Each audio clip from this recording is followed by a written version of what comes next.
Welcome to the next demonstration of the Higher Order Programming Environment, or HOPE. Today I will demonstrate some of the new receptors and capabilities.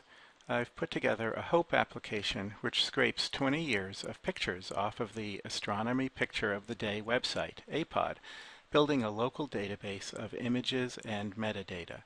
But that's not all. Once scraped, you can search for interesting objects, display the image in a separate viewer window, visit the web page itself, etc. This is all accomplished through mostly general-purpose receptors. Since I haven't launched HOPE yet this morning, the first thing that you'll see is an event firing which scrapes today's APOD. There we go. It's scraping the page now.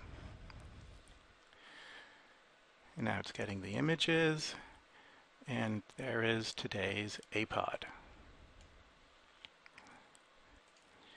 Now, I've already scraped the entire website, and as you can see, I have some almost 6,000 images here that are locally on my system, and the metadata for these images is in a SQLite database. First, let me demonstrate some of the exciting things we can now do. I'll drop a search for receptor on the surface, which gives us a window that lets us enter some search text. We'll select the galaxy M31.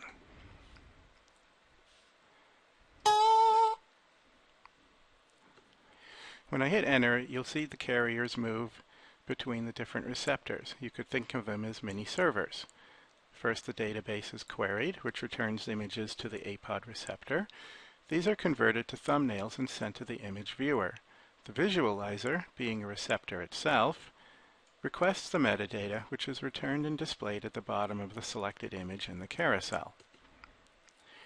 So I can view all of the images related to M31. Now let's say I want to compare this galaxy with the galaxy M33. I'll disable this thumbnail viewer, and then I'll go and drop a second thumbnail viewer receptor onto the surface. And I will now search for the galaxy M33. Get the images, convert them, request the metadata from the database, and now I can compare M33 and M31.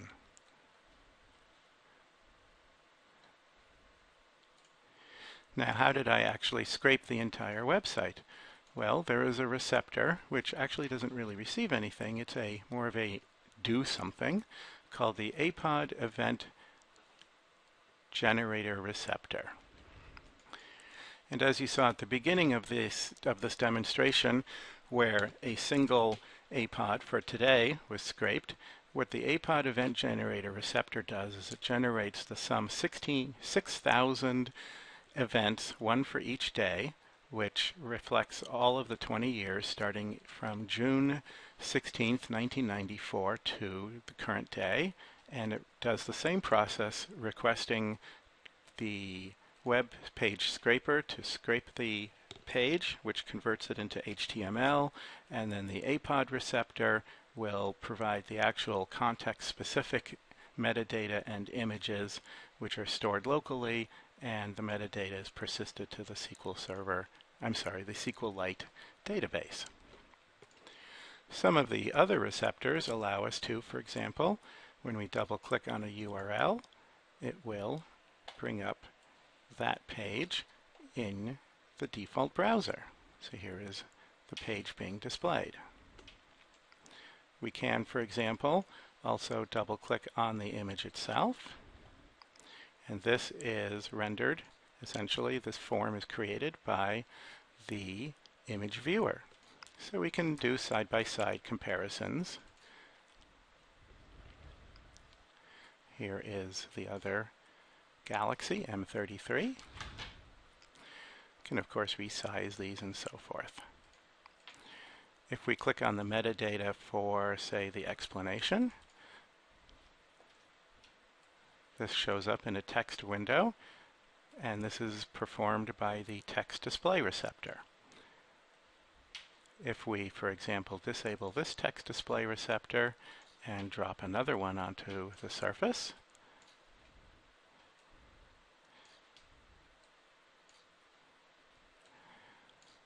we can also view the explanation for M33. And now we can compare these side by side as well next to their images. Now let's say we just want to pick some images randomly from the directory. So we're going to remove these thumbnail viewers and put a new one on the surface.